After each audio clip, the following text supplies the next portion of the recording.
श्रीमद् भगवद गीता के चौथे अध्याय का महात्म्य। श्री भगवान कहते हैं, प्रिय, अब मैं चौथे अध्याय का महात्म्य बतलाता हूं, सुनो। भगीरथी के तट पर वाराणसी नाम की एक पुरी है। वहां विश्वनाथ जी के मंदिर में भरत नाम के एक योगनिष्ठ महात्मा रहते थे, जो प्रतिदिन आत्मचिंतन में तत्पर हो आदर पूर्वक गीता के चतुर्थ अध्याय का पाठ किया करते थे। उसके अभ्यास से उनका अंतःकरण निर्मल हो गया था।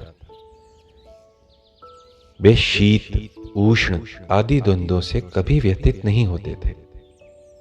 एक समय की बात है, वे तपोधन नगर की सीमा में स्थित देवताओं का दर्शन करने की इच्छा से भ्रमण करते हुए नगर से बाहर निकल गए। वहां बेर के 2 वृक्ष थे। उन्हीं की जड़ में वे विश्राम करने लगे। एक वृक्ष की जड़ में उन्होंने अपना मस्तक रखा और दूसरे वृक्ष के मूल में उनका एक पैर टिका हुआ था। थोड़ी देर बाद जब वे तपस्वी चले गए, तब बेर के वे दोनों वृक्ष 5 या 6 दिनों के भीतर ही सूख गए। उनके पत्ते और डालियां भी नहीं रह गईं। तत्पश्चात वे दोनों वृक्ष कहीं ब्राह्मणों के पवित्र गृह में 2 कन्याओं के रूप में उत्पन्न हुए। वे दोनों कन्याएं जब बढ़कर 7 वर्ष की हो गईं, तब एक दिन उन्होंने दूर देशों में घूमकर आते हुए भरत मुनि को देखा। उन्हें देखते ही वे दोनों उनके चरणों में पड़ गईं और मीठी वाणी में बोली, मुने, आप ही की कृपा से हम दोनों का उद्धार हुआ है। हमने बेर की योनि त्याग कर मानव शरीर प्राप्त कर लिया है। उनके इस प्रकार कहने पर मुनि को बड़ा विस्मय हुआ। उन्होंने पूछा, पुत्रियों, मैंने कब और किस साधन से तुम्हें मुक्त किया था?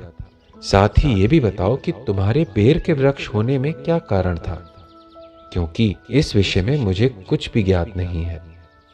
तब वे कन्याएं पहले अपने बेर हो जाने का कारण बतलाती हुई बोली, मुने, गोदावरी नदी के तट पर छिन्न पाप नाम का एक उत्तम तीर्थ है, जो मनुष्यों को पुण्य प्रदान करने वाला है। वह पावनता की चरम सीमा पर पहुंचा हुआ है। उस तीर्थ में सत्यपा नामक एक तेजस्वी बड़ी कठोर तपस्या कर रहे थे। वे ग्रीष्म ऋतु में प्रज्वलित अग्नियों के बीच में बैठते थे। वर्षा काल में जल की धारा से उनके मस्तक के बाल सदा भीगे रहते थे और जाड़े के समय जल में निवास होने के कारण उनके शरीर में हमेशा रोंगटे खड़े रहते थे। वे बाहर भीतर से सदा शुद्ध रहते, समय पर तपस्या करते तथा मन और इंद्रियों को संयम में रखते हुए परम शांति प्राप्त करके आत्मा में ही रमण करते थे।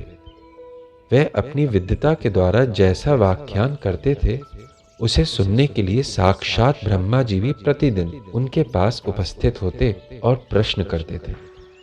ब्रह्मा जी के साथ उनका संकोच नहीं रह गया था तथा उनके आने पर भी वे सदा तपस्या मग्न ही रहते थे। परमात्मा के ध्यान में निरंतर संलग्न रहने के कारण उनकी तपस्या सदा बढ़ती रहती थी।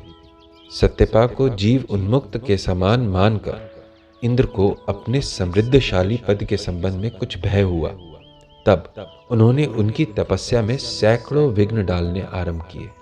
अप्सराओं के समुदाय में से हम दोनों को बुलाकर इंद्र ने इस प्रकार आदेश दिया, तुम दोनों उस तपस्वी की तपस्या में विघ्न डालो, जो मुझे इंद्रपद से हटाकर स्वयं स्वर्ग का राज्य भोगना चाहता है। इंद्र का यह आदेश पाकर हम दोनों उनके सामने से चलकर गोदावरी के तीर पर, जहां वे मुनि तपस्या करते थे, वहां पहुंची। वहां मन एवं गंभीर स्वर से बजते हुए मृदंग तथा मधुर वेणुनाद के साथ हम दोनों ने अन्य अप्सराओं सहित मधुर स्वर में गाना आरंभ किया। इतना ही नहीं, उन योगी महात्मा को वश में करने के लिए हम लोग स्वर, ताल और लय के साथ नृत्य भी करने लगी। बीच बीच में जरा जरा सा आंचल खिसकने पर उन्हें हमारी छाती भी दिख जाती थी। हम दोनों की उन्मुक्त गति काम भाव का उद्दीपन करने वाली थी। उसने उन निर्विकार चित्त वाले महात्मा के मन में क्रोध का संचार कर दिया। तब उन्होंने हाथ से जल छोड़कर हमें क्रोध पूर्वक शाप दिया, जाओ, तुम दोनों गंगा जी के तट पर बेर के वृक्ष हो जाओ। ये सुनकर हम लोगों ने बड़े विनय के साथ कहा, महात्मन, हम दोनों पराधीन थीं, अतः हमारे द्वारा जो दुष्कर्म बन गया है उसे आप क्षमा करें। यूं कहकर हमने मुनि को प्रसन्न कर लिया। तब उन पवित्र चित्त वाले मुनि ने हमारे शापोद्धार की अवधि निश्चित करते हुए कहा, भरत मुनि के आने तक ही तुम पर यह शाप लागू होगा। उसके बाद तुम लोगों का मृत्यु लोक में जन्म होगा और पूर्व जन्म की स्मृति बनी रहेगी। मुने, जिस समय हम दोनों बेर वृक्ष के रूप में खड़ी थीं, उस समय आपने हमारे समीप आकर गीता के चौथे अध्याय का जप करते हुए हमारा उद्धार किया था। अतः हम आपको प्रणाम करती हैं। आपने केवल शाप से ही नहीं, इस भयानक संसार से भी गीता के चतुर्थ अध्याय के पाठ द्वारा हमें मुक्त कर दिया। श्री भगवान कहते हैं, उन दोनों के इस प्रकार कहने पर मुनि बहुत ही प्रसन्न हुए और उनसे पूजित हो विदा लेकर जैसे आए थे वैसे ही चले गए, तथा वे बालिकाएं भी बड़े आदर के साथ प्रतिदिन गीता के चतुर्थ अध्याय का पाठ करने लगी, जिससे उनका उद्धार हो गया।